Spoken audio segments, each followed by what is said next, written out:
How dare the mistress call so brazenly?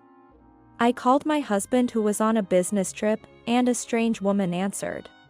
She immediately showered me with harsh words. Who are you? I'm his wife. What? I'm his wife.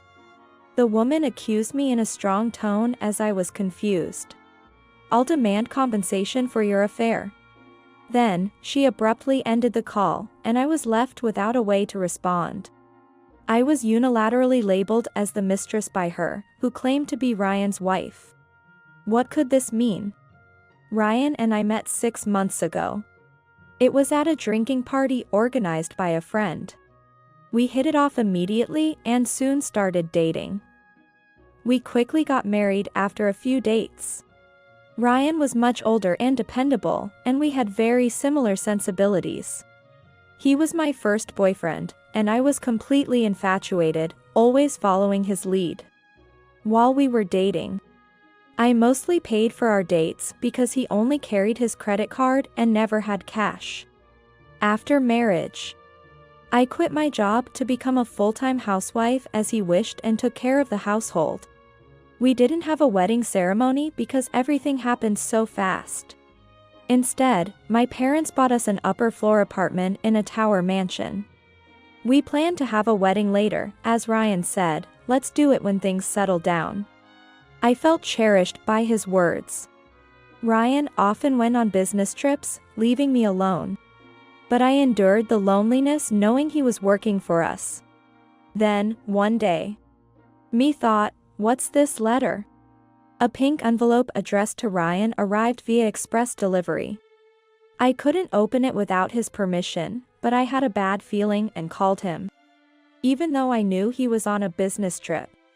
Unexpectedly, a woman answered after a few rings. Who is this? What?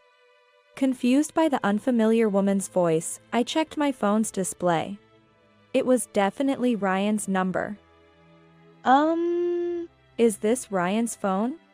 Yes, but... Hearing her voice answer unapologetically, I couldn't hide my agitation. My heartbeat quickened, wondering what was happening. Who are you? I'm Ryan's wife. And you? What? I'm his wife. There was a moment of silence. I couldn't comprehend what was happening and was in a panic. Then the woman mocked me. Oh, I see. You've got some nerve. How dare you, the mistress, call so boldly? What? I knew Ryan was having an affair. Be prepared to pay compensation. No, you've got it wrong. I'm his wife. Enough. I won't let him go because of this. Even though I am Ryan's lawful wife and we are legally married, why is this woman so assertive? Please, let me talk to Ryan. He has nothing to talk to you about. She hung up unilaterally, and I couldn't even mention my original purpose of calling. But more than that, I was troubled by what the woman had said. I'm the mistress. What does this mean? I couldn't make any sense of it. After that, I couldn't reach Ryan's cell phone at all. I spent days filled with anxiety, waiting for him to return from his business trip. When Ryan returned, I confronted him. He evasively said, a junior colleague who was with me on the trip played a prank while drunk. But, you said you were alone on the trip. A junior joined last minute. There were others too. I'm tired, give me a break. He quickly went to bathe and then slept. His answer was far from satisfying, but I couldn't definitively say his words were a lie. However, a few days later, something unbelievable arrived. Me thought, what is this? It was a lawsuit notice from a lawyer. It stated that if I didn't want to go to court, I should pay $30,000 as compensation for the affair. I was shocked to be suddenly sued, and I still couldn't understand why this was happening. That night, I showed the document to Ryan. I received a lawsuit notice. I think it's from that woman the other day. What does this mean? What's this? Some kind of prank? This seems too elaborate for a prank. I called the law firm number on the document, and it actually connected. I was surprised to find that when I called the phone number on the document, it was indeed a real law firm's office. Moreover, the lawyer on the other end said they would really initiate a lawsuit if things continued as they were. Hey, who really is that woman? I told you, she's a colleague from work. I have another business trip starting tomorrow. I'm going to bed early tonight. Good night. Wait a minute. I was frustrated by my husband's attitude, refusing to listen. This way, the conversation was going nowhere. To get some solid evidence, I did something. While my husband was asleep, I secretly took his smartphone and installed a location tracking app, linking it to my phone. Now, I could use the GPS to track his whereabouts anytime. I knew it was wrong to do this without permission, but I felt it was the only way to uncover the truth. The next day, after seeing my husband off on his supposed business trip, I immediately checked his location. After a while, it seemed he went to his office. Relieved, I finished my chores and went shopping. But when I checked his location again that night, I was surprised to see the red dot in an unexpected place. It was a normal residential area, about 3 stations away from our home. Me thought, what? He said he was going out of the state today. What's going on? I immediately took the train, relying on the GPS to reach the destination. I arrived at a house. It wasn't big, but fairly new. Hiding, I observed the inside of the house. I could hear voices, unmistakably my husband's. And also, the voice of the woman from the other day. Me thought, what? No way. Then, I even heard a child's voice. It sounded like a happy family conversation. Me thought, could it be that while often saying he's on business trips, he's actually returning to this house? And that woman is really his lawful wife? The more I thought about it, the more confused I got, and I crouched down on the spot. Although I wanted to storm into the house right then to discover the truth, I hesitated, knowing it would only create a scene, especially in front of a child.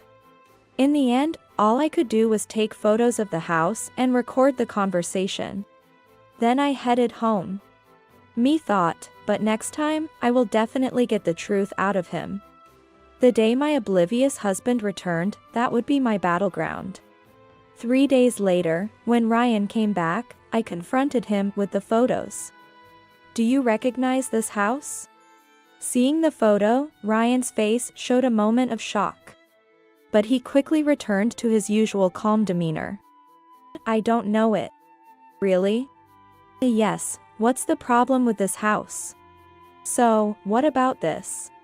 When I played the voice recording, his face went pale. How did you get this? That's clearly your voice, isn't it? And the woman is the one from the other day. Plus, a child's voice, what does all this mean? No. You're still trying to dodge the issue with all this evidence? Just be honest, finally. When I pressed him hard, a change from my usual demeanor. Ryan seemed to resign himself and began to speak hesitantly. I'm sorry. So, it's true that I was the mistress? Yes. In fact, I had checked the family registry yesterday and found out that I was still legally single. Still, I had hoped somewhere in my heart that he would say it was all a mistake. But now, so easily denied as his wife, I felt like I'd been struck on the head. However, if I backed down now, it would be as if my entire life up until now never happened. With that thought, I somehow kept my composure and faced him. Explain everything. How long have you been with her? I've been married to my wife for 15 years. Our child is 10. That old? Then why? Of course, because I love you.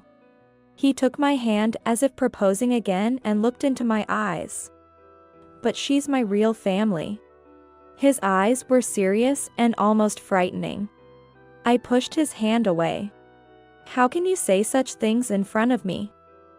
This is no joke." My feelings for him completely cooled. Does he think saying "I love you" excuses everything? You signed the marriage certificate, right? What happened to that? I didn't submit it. I'm holding on to it. I trusted you when you said you would submit it. My feelings of wanting to be married to you are genuine. But, under current American law, I can't be married to two women at the same time. So you've been toying with me? No. I truly love you. But there's no other way. Then why don't you just divorce your wife? I love my wife too. I can't divorce her. It seems he was serious, and I began to feel increasingly frightened by him. Me thought, what is he saying? He's just spouting nonsensical theories using the law as a shield. Does he think repeating these excuses will convince me? My head started to ache looking at him. This situation can't be okay. Why not? Because you won't divorce your wife. That's because. I was at my wit's end with his unconvincing responses. Enough. Just get out of here now. Wait a minute. I don't want to break up. I will give you an answer, just wait a little longer. He suddenly prostrated himself on the floor and started begging, clinging to my feet. When he touched my foot, I recoiled in disgust, and he looked up at me with teary eyes. I showed him the documents from the lawyer. A lawsuit notice has arrived. If this continues, I'll be sued. You understand, right? Yes. So, you'll pay the $30,000 in compensation that's written here, right? Why? Why should I? Because you caused this situation. I couldn't believe that someone I thought was dependable and a decade older could be so foolish and pitiable. My love for him had turned not just cold, but into anger. Do you even realize the trouble you've caused me? But the claim is against you, isn't it? What? I was wrong to ever think about being with you. Just go, leave now. Wait. I'm sorry. I will fix it, just stay with me. I need you. I'll apologize. His persistent clinging, despite me telling him to leave, felt odd to me. Me thought, he must be hiding something else. What does he mean by "I needing me"? Then I remembered something. The pink envelope that had arrived recently. In fact, another one had come today. I opened the letter, which I had intended to give to him later. Hey, stop. That's my letter. Inside was a dunning letter for a debt of $86,000. What's this? And it's sent here, so your wife doesn't know, right? He looked down, struggling to respond. What did you use it for? That is, don't make a fool out of me any longer. Answer me. What he revealed was shocking. He got hooked on stocks in his youth and made a fortune, but then suffered a huge loss in a crash. Unable to forget the bubbly lifestyle, he continued borrowing money to maintain it. After marriage, it seemed to have settled down. But he still couldn't repay his ballooning debts and was now in a desperate financial situation. Unable to confide in his wife, he approached me to get money. You deceived me for money. Well, you easily paid for dates when I said I had no cash. And you carry those fancy brand bags your parents bought you. It's like you were saying you're rich. How dare you trample on my feelings? But didn't you have a good experience too? Ryan, revealing his true nature, leered at me with a sinister smile. A rich lady like you got to experience real love, didn't she? A good life experience, right? How can you say such things? So you've been laughing at me all this time? I can't believe it. Indeed, I come from a wealthy family with assets in the several millions. It seems he initially planned to run away after getting the money for our honeymoon. When my parents bought us a luxury apartment as a wedding gift, he thought staying with me would bring more money. I regretted ever being in love with such a man. The honeymoon funds were a great help. I could pay off some debts with it. Was canceling our honeymoon at the last minute, saying you had sudden work also part of your plan? You said we'd save that money for our wedding. Did I say that? Completely unapologetic, he sat cross-legged instead of prostrating. I looked down at him coldly and said, "Then, let's go." Go? Where? Obviously, to the police. What? Why are you surprised? What you did is clear marriage fraud. I'll also be claiming compensation for the emotional distress you caused me. No way. You're joking, right? Of course not. But before we go to the police, I need to get some documents prepared by a lawyer. When I opened the door to the next room, out came his lawful wife and a lawyer. In fact, after contacting the lawyer, I had met and talked with his wife at the law firm. Why are you here? You deceive her, have debts, you're the worst. I'm divorcing you, so make sure to pay the compensation and child support. No way. The lawyer presented 2 sets of documents to him. One was a claim for compensation from me, and the other was for his wife's claim. This must be a joke. We are completely serious. My claim includes compensation for emotional suffering and all the money I spend on you, plus damages for deceiving my parents, which will be around $100,000. The total amount he owed us both exceeded $180,000. I'm sorry. I can't pay this much. Please forgive me. Despite his crying and pleading, the lawyer proceeded with the process, and it was decided that he would pay. Later, we filed a police report for marriage fraud. He was charged with fraud but was released on probation. However, he had to work day and night to pay the hefty compensation. Naturally, he had no time for frivolities, so I hope he won't default on his payments. Luckily, since the marriage registration wasn't filed, I was spared the stigma of divorce. For a while, I had no thoughts of marrying again. However, I decided to use my experience to prevent such misfortune for others, and started a marriage counseling site business. Registration required thorough background checks, allowing only individuals with verified identities to join. This approach proved successful, and the number of registrants quickly grew. Now, we have successfully matched many couples and spouses. The media has featured us extensively, making me quite a public figure. Being able to bring smiles to so many people is my greatest happiness now.